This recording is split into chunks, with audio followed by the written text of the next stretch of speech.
Castrol power on ultimate എന്ന് പറയുന്ന fully synthetic ആയിട്ടുള്ള ഒരു എഞ്ചിൻ ഓയിലാണ് നമ്മൾ ഈ ഒരു വീഡിയോയിൽ നോക്കാൻ പോകുന്നത്. അപ്പോൾ നമ്മൾ ഓൾറെഡി ഈ ഒരു എഞ്ചിൻ ഓയിൽ 4000+ കിലോമീറ്റർ ആയിട്ട് യൂസ് ചെയ്ത് വരുന്നുണ്ട്. 10W40 ഗ്രേഡാണ് നമ്മൾ യൂസ് ചെയ്തുകൊണ്ടിരിക്കുന്നത്.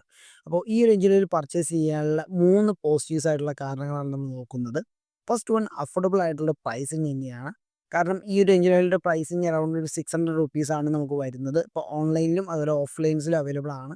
മിക്ക ടൈമുകളിലും ഓൺലൈനിൽ ഒരു 500-ന് ഉള്ളിൽ ഇത് പ്രൈസിങ് വരാറുണ്ട്. ഒരു 480, 490 ആ റേഞ്ചിലും പ്രൈസിങ് വരാറുണ്ട്.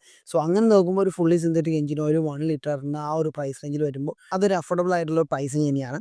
ആൻഡ് സെക്കൻഡ് വൺ, ഇതിൻ്റെ അവൈലബിലിറ്റി ആണ്. ഇപ്പം നമുക്ക് ലിക്വിമോളി, ഷെല്ല് പോലുള്ള മോഡൽസ് ഒന്നും നമുക്ക് ഷോപ്സിൽ അത്രത്തോളം അവൈലബിൾ അല്ല. ഓൺലൈൻസിൽ തന്നെയാണ് നമുക്ക് പർച്ചേസ് ചെയ്യാൻ പറ്റുള്ളൂ. ആൻഡ് ഓൺലൈൻ പ്രൈസിൽ ചില ടൈമിൽ ലിക്വിമോളിക്ക് ഓവർ പ്രൈസ്ഡായിട്ട് തന്നെ അവർ ഇടാറുണ്ട്. ബട്ട് ഈ ഒരു മോഡൽ നമുക്ക് എല്ലാ ഷോപ്സിലും അവൈലബിൾ ആണ്. സോ ചെറിയൊരു വ്യത്യാസം പറഞ്ഞു കഴിഞ്ഞാൽ 600+ ചില ഷോപ്സിലേക്കും പ്രൈസിങ് ഇടാറുണ്ട്. കാരണം ഇതിനകത്ത് MRP കൊടുത്തിട്ടുള്ള 700 ആണ്. സോ അതുകൊണ്ട് തന്നെ അവർക്ക് ആ ഒരു പ്രൈസിങ് ഇടുന്നതിലും നമുക്കൊന്നും പറയാൻ പറ്റില്ല. ആൻഡ് തേർഡ് തിങ്, ഇതിൻ്റെ ഡീസൻ്റ് ആയിട്ടുള്ള മൈലേജ് ആണ്. അപ്പോൾ മെയിനായിട്ടും ഇതൊരു ഡെയിലി കമ്മ്യൂട്ടറായിട്ട് യൂസ് ചെയ്യാൻ പറ്റിയ എഞ്ചിൻ ഓയിലായിട്ടാണ് എനിക്ക് പേഴ്സണലി തോന്നിയിട്ടുള്ളത്.